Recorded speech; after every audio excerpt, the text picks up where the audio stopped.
about her career path and her role and her own struggles as the networks faced in an internal investigation. That's all been covered on show after show.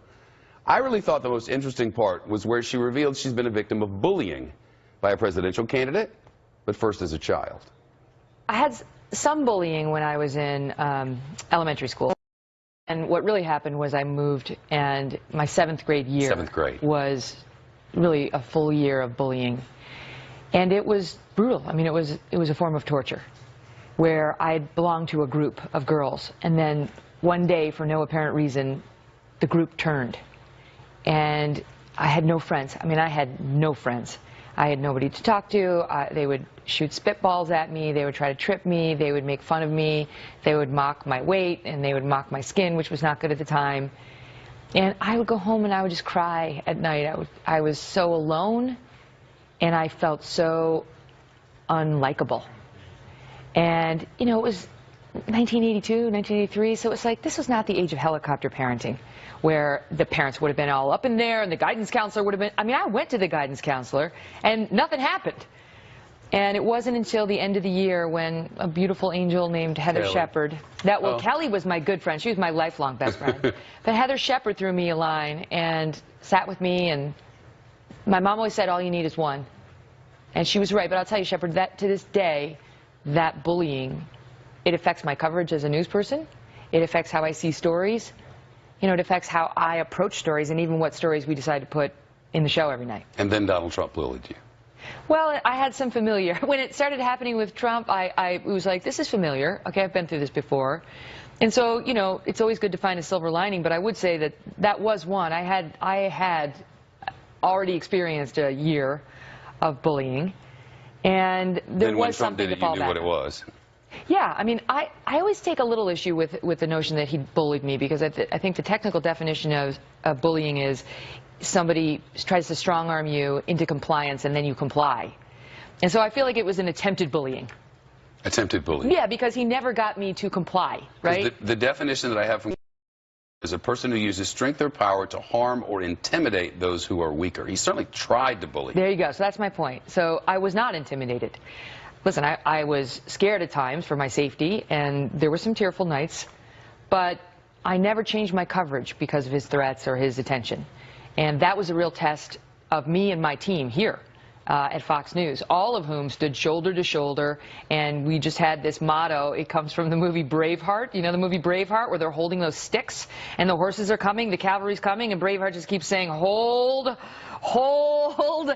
And that's what my team and I were saying as all the attacks were coming in, and demands for a boycott, and demands that I be fired, and demands that I be removed from the debate team. It was hold. Why did he do that? We knew we could get through it.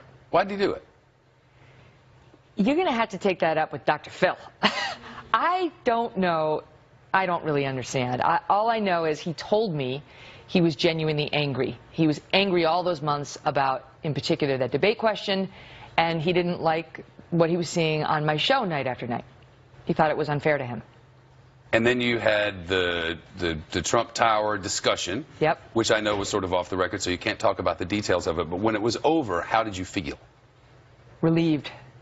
You know, I write in the book, Settle for More, that it felt like being a hostage, being seen by her hostage taker for the first time, and being hopeful that he would finally let her go.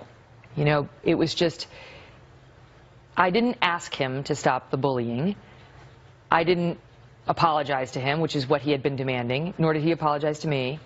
But we had such a pleasant exchange, I felt certain he would stop. And he did.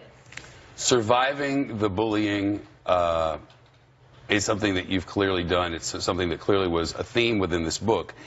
And you said regarding bullying in this book on 38, you said, to this day, I can handle people who are dumb, lazy, or generally annoying. The one thing I cannot and will not tolerate is a bully. Mm-hmm. Will you be able to tolerate Donald Trump, the bully, as president? Well, I feel as a woman? I feel like I now have more experience in dealing with Donald Trump and his attacks on the media than pretty much anybody. So I have a lot of practice in dealing with him when he comes after the media. With respect to me, as I say, I think we're good. But he goes after journalists in a way I don't think we've seen any modern American president do. You know, we had a young embed who was 20 who said to me, I'm afraid they were throwing tomatoes the other day. And she said, what should I do if they throw tomatoes at me? And I said, stand tall. Stand tall. Tolerate the bullying. If it's like a shoe, duck. But, you know, if it's a tomato, I think you make a point because you're standing tall for all of us. And there were points this past year where that's how we felt on the Kelly file, that it didn't matter how much incoming he tried to throw our way or some of his most ardent supporters did. We were going to do good journalism come hell or high water. And both came at various points of the year, but we emerged fine. You know, our ratings are fine. They're very strong, in fact. And I think honest people understood that he's an interesting kind of candidate who is running a different kind of race, including coming after the media. Settle for More by Megyn Kelly. It's about a middle-class girl who grew up to be a powerful and famous newscaster and everything in between. A small-town girl who, as she puts it,